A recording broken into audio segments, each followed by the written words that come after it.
Hey guys, and welcome to today's video. I'm going to talk about the importance of being a well-dressed businessman or a businesswoman and how to do it when you barely have enough money and when you do have a great budget. Without further ado, let's go ahead and get started. It's important to be a well-dressed businessman or a businesswoman because the perception that somebody's going to see of you before they even meet you is, how does this person look? Are they well-groomed? Are they well-dressed?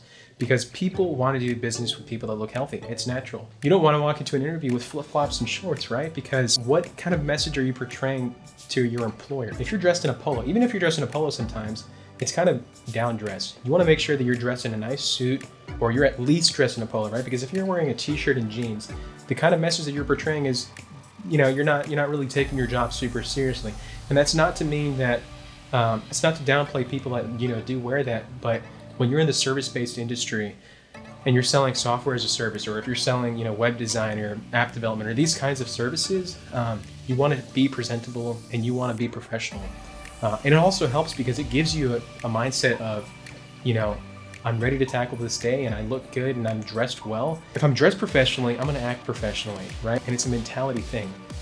I'm dressed nicely and I'm dressed professional, so that's the same way that I'm going to work.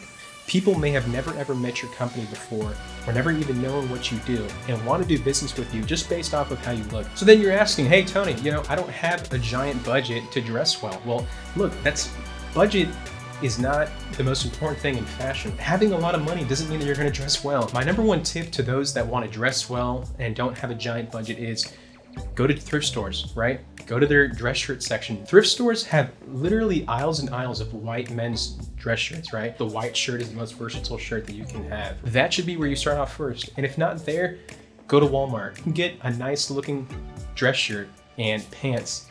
Of course it's not the quality of this kind of clothes, but it gets the job done, right? The white shirt and the black blazer. You can get a blazer at Walmart for probably 30, 40 bucks, right? And a white shirt there for, 15 bucks, Van Heusen brand or something like that. Essential items because very interchangeable. You can wear any tie that you want. It's a very versatile piece of clothing. But kind of talking into my second point is, if you do have a good budget, get a good tailor, guys. He's gonna be able to tell you what looks good, what doesn't look good, picking out the patterns, picking out styles. Most importantly though is he's gonna be able to give you the right size, guys. He's gonna be able to just make it perfectly for you. We all got unique bodies, so a 30-32 or a medium shirt, it's meant to fit that model, right? None of us are that model. So if you have the money, go out, find a tailor, and that guy's gonna be one of your best friends. I guess that's the end of the video. If you like this video, please give it a thumbs up. Comment down below what your favorite tip was. And if you want to see more videos like this, you can subscribe to our channel at Penngo Daily. If you're interested in anything else that we can help y'all out, you can go to our website at Penngo, Penngo.com. Thank you so much, and I'll see you in the next video.